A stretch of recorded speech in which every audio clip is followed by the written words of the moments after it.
तब्बल 42 वर्षांच्या प्रदीर्घ संघर्षानंतर आज कोल्हापूरकरांची स्वप्नपूर्ती झाली. कोल्हापूर सर्किट बेंचच्या इमारतीचं उद्घाटन देशाचे सरन्यायाधीश भूषण गवई यांच्या हस्ते करण्यात आलं. उद्घाटनानंतर सर्व मान्यवर मेरीवेदर ग्राउंडवर मुख्य सोहळ्यासाठी पोहोचले.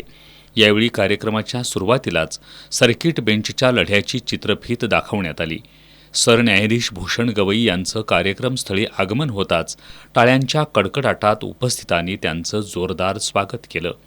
यावेळी महापुरुषांच्या पुतळ्याला पुष्पहार अर्पण करून अभिवादन करण्यात आलं. तसंच संविधानाच्या प्रतिमेचं पूजनही करण्यात आलं.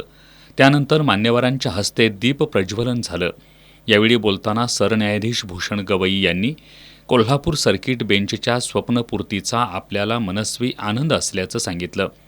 ज्या इमारतीमधून राजर्षी शाहू महाराजांनी न्यायदानाचं काम केलं त्या इमारतीमधून सर्किट बेंचच्या माध्यमातून शाहूंच्या विचाराला साजेसं न्यायदानाचं काम होईल असा विश्वासही त्यांनी व्यक्त केला.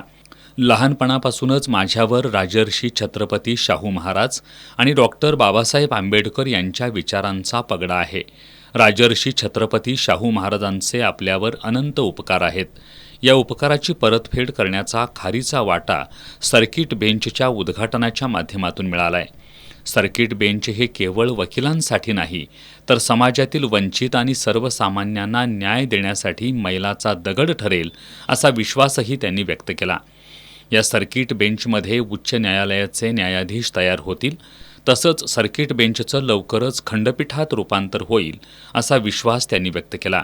कोल्हापूरच्या आदरातिथ्यामुळं आपण भारावून गेल्याचंही सरन्यायाधीश गवई यांनी सांगितलं. मुख्यमंत्री देवेंद्र फडणवीस यांनी सर्किट बेंचमुळं कोल्हापूरच्या विकासाचं दालन निर्माण झाल्याचं सांगितलं. कोकण आणि पश्चिम महाराष्ट्राचं केंद्र आता कोल्हापूर झालंय. सरन्यायाधीश भूषण गवई यांचा संकल्प, दृढनिश्चय आणि त्याला प्रतिसाद देणारे महाराष्ट्राचे मुख्य न्यायाधीश आलोक आराधे यांचेही त्यांनी आभार मानले. कोल्हापूरच्या इतिहासाला साजेसं कार्य यापुढेही राज्य सरकार करत राहील अशी ग्वाही मुख्यमंत्री फडणवीस यांनी यावेळी दिली. उपमुख्यमंत्री एकनाथ शिंदे यांनी आजचा दिवस कोल्हापूरसाठी नाही तर महाराष्ट्रासाठी आनंदाचा दिवस असल्याचं सांगितलं. कोकणवासीय आणि पश्चिम महाराष्ट्र सरन्यायाधीश गवई यांचे ऋण कधीही विसरणार नाही. त्यांच्यामुळं शेकडो मैल दूर असलेला न्याय घरापर्यंत आल्याचं उपमुख्यमंत्री एकनाथ शिंदे यांनी सांगितलं.